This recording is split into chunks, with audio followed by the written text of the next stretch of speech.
10 minutes. Okay, I better make it fast. All right. Well, a little bit about me. I had an unusual path, I think, to become a congresswoman. It wasn't something I thought about. It wasn't a goal of mine. I was married to a bad guy, the first marriage, and about over 20, probably 28 years ago, I finally left him. He was abusive. He often threatened to kill me. He often threatened to steal our little daughter, and I knew he was capable of it. I wouldn't see her again. And so, with the grace of God, I got out of that and married a great new husband. I've been married to him for 25 years. We have 2 other kids, so we have a total of 3 kids. But then I started getting involved in my kids' schools. And that's how it kind of started. And then I got involved in the city that I lived in Arizona at the time, Glendale, Arizona, all volunteer. Then I called up the Republican Party because I didn't know who the people were on the ballot. And I was like, who are these people on the ballot? Do you guys have meetings? And so sure enough, every month the Republican Party has meetings in your district. They have them in your district. If there's any Democrats out there, the Democrats have them too. And that's where you get to know your elected officials. Well, before you know it, I got elected in all these volunteer positions within the Republican Party at the district level, at the county level, at the state level. And then there was an opening in the Arizona House of Representatives. And I said to people encouraged me to run, and I said to my husband, should I do it? And he said, why not? You volunteer all the time anyway. So that's my political career started there. And so in 2008, I ran, I won, I served 6 years in the Arizona House of Representatives. I became the majority whip, a leadership position, and I became the chairman of the Ways and Means Committee, which is taxes. Then I moved over to the Senate, served there for 3 years, was the finance chairman, which deals with taxes and public pensions, then the Senate appropriations chairman, Senate president pro tem, and then I was ready to run for Senate president, the second woman from Arizona to ever run for Senate president and ever win. I thought I had the votes. This was December of 2017, and then my congressman, Trent Franks, who is a great supporter of all your issues, unexpectedly resigned. And so people again encouraged me to run. And I had a for sure thing kind of over here and a not for sure thing over here, but I decided ultimately to do it because I would regret it the rest of my life if I didn't. And so I ran. I beat 11 guys in the Republican primary. I beat the very liberal Democrat who portrayed herself as a centrist. And then I beat another Republican and then the same Democrat in 4 elections last year, and here I am today. Now, thanks. Yeah, it's been a journey, and God's been good. I think God wants me here. I am assigned to 3 committees. So Kevin McCarthy, who's the top Republican, asked me to serve on the Rules Committee. The Rules Committee is a leadership committee. There's only 4 Republicans, 9 Democrats, so we're always outvoted. Because the Democrats are in charge in the U.S. House of Representatives. And so, but I hear every single bill that comes out of every other committee goes through the Rules Committee first before it goes to the floor for a vote. So that means I know every single bill and every amendment. And so that's an advantage. It takes a lot of time, however. The other committee that I was asked to be on is Judiciary Committee. And so that's a committee where VAWA went through, Equality Act went through, and then the next step after Judiciary was Rules. So then I heard it again. And in Rules Committee, one of my duties is to go on the floor of the House of Representatives and debate the bill. So I was opposing VAWA, Violence Against Women Act, and I was opposing the Equality Act. And boy, wasn't that fun. I got arrows thrown at me. But it's what I believe in and what we need to stand up for. So the Violence Against Women Act, I thought I had a good story because I myself was a survivor of domestic violence. And I said, I work and I volunteer at shelters for domestic violence. I'm an advisory council for shelters of domestic violence, but I am opposing this bill because I believe it takes away the rights of women. And the way it takes away the rights of women is just what you were kind of talking about here with the ERA. And that is that federal law would require domestic violence shelters to take in guys who identify as women and put them in the women's shelter. Now, some shelters are set up with separate facilities, right? Separate rooms. Some are not.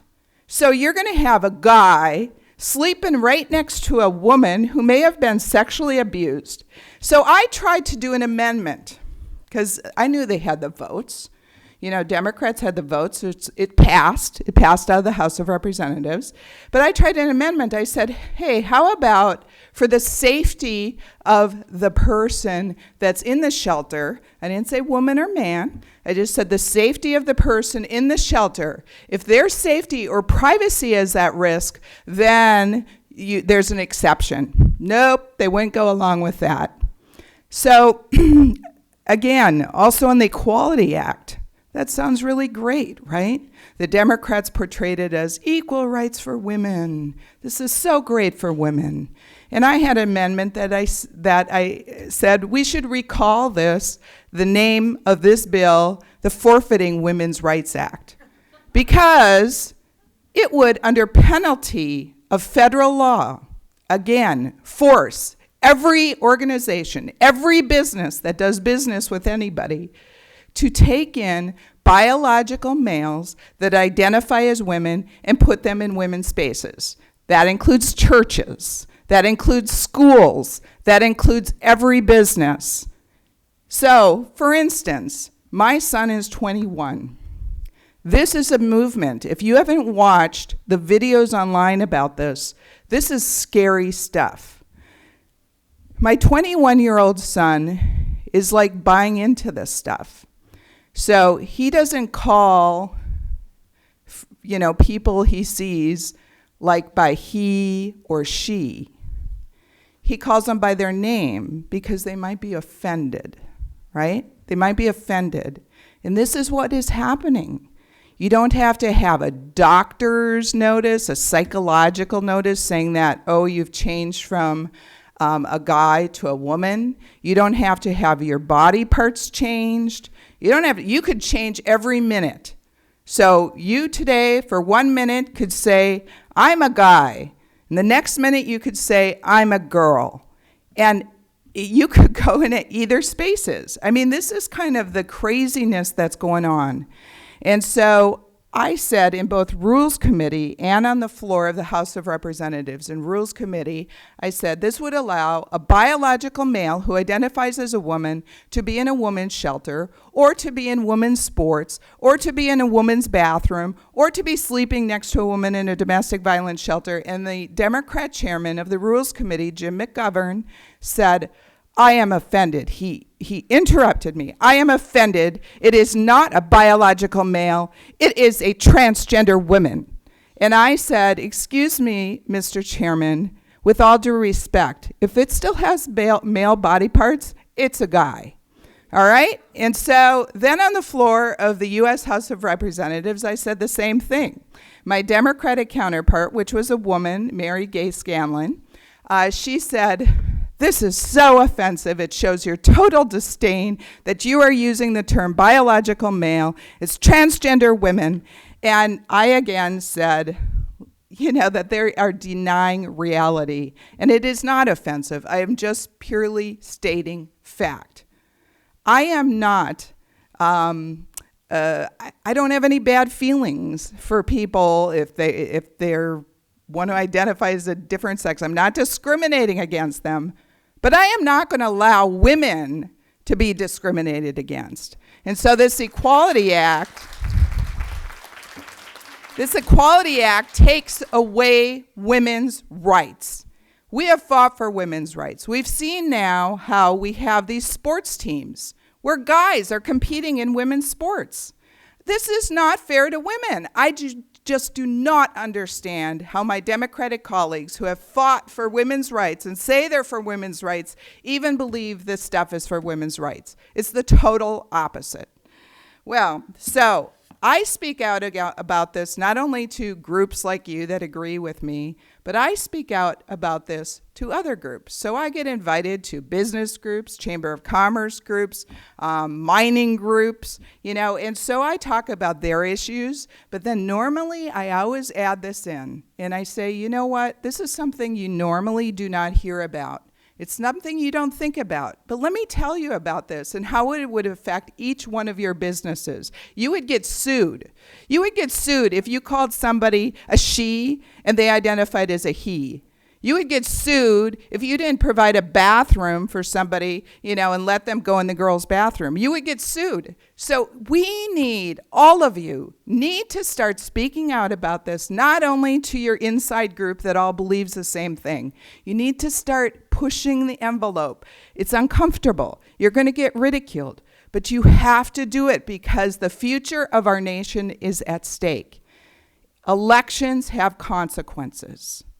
The House of Representatives has a majority of Democrats. That means they have the Speaker. That means they have the chairmanships of all the committees. That means the chairman of the committees determine what bills go through and are heard, what bills don't. That's why you have all these liberal bills getting out of the House of Representatives. They're all passed. They're stopped at the Senate. And why are they stopped at the Senate? Because it's a Republican majority. Okay, Republicans, by and far, not every single one of them, but by and far, agree with our values. So I don't care if you don't even like a Republican that's running. Let's say you don't even like them. You don't like how they talk, whatever.